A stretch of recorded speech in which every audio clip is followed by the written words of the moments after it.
స్నానానికి బయలుదేరాము. అలా వెళ్ళగానే అదంతా కూడా రోడ్ అస్సలు ఖాళీ లేదు. ఆఖరికి నేను షార్ట్ కట్ అని చెప్పి తీసుకెళ్తే అక్కడ మా ఆటో బాగా పడిపోయింది. ఎవరికి దెబ్బలు తగలేదు. అక్కడికి వెళ్తున్నాను ఆపే. ఇంకా ఈ చెట్లు అక్కడ వరకు నడుచుకుంటూ వెళ్ళాలి అంటే అలాగే అని చెప్పాను. నడిచేసాం అదంతా కూడా. అక్కడ ఒక బోట్ వాళ్ళు తీసుకుని 100 రూపీస్ ఎంతో తీసుకున్నారు. ఆ బోట్ ఎక్కి అక్కడ నది మధ్యలోకి తీసుకెళ్ళారు అన్నమాట. ఎక్కడైతే స్నానాలు అవి చేస్తారో అక్కడ తీసుకెళ్ళారు.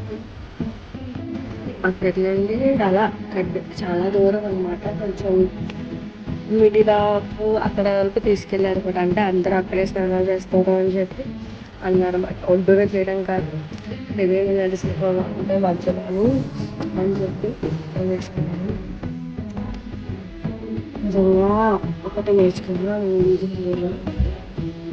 ఎవరు ఎలాంటి వాళ్ళు మన వాళ్ళు ఆమె ఇది కూడా నేర్చుకున్నాను.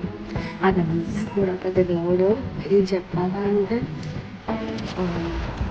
నా ఫస్ట్ సోలో పెళ్ళైపోయింది. ఎందుకో స్వామి నాకే అనుభవం వచ్చినప్పుడు ఇంకా అంత క్లౌడ్ అంత బాగుంది. అసలు స్నానానికి వచ్చేవాళ్ళు స్నానం చేసేవాళ్ళు. నేను అక్కడికి వెళ్ళి స్నానం చేయాలన్నమాట. దగ్గరికి ఎంత మంది ఉన్నారు అక్కడ. అసలు ఇంకా నిజం చెప్పాలంటే ఒక బ్యూటిఫుల్ జర్నీ. ఎన్ని కష్టాలు పడినా, ఎన్ని ఇబ్బందులు కన్నా, ఏది ఎలా ఉన్నా సరే ఒకసారి ముందు బయటకు వచ్చి తెలుసుకుంటే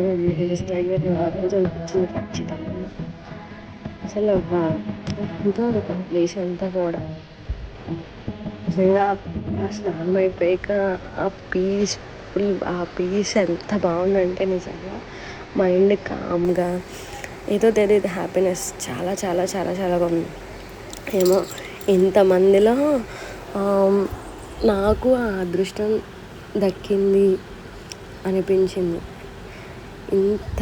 ఇంతమంది నిజంగా చాలామందిలో నేను వెళ్ళాను ప్రయాగరాజు. నాకు ఈ అదృష్టం దక్కింది. ప్రయాగరాజు తర్వాత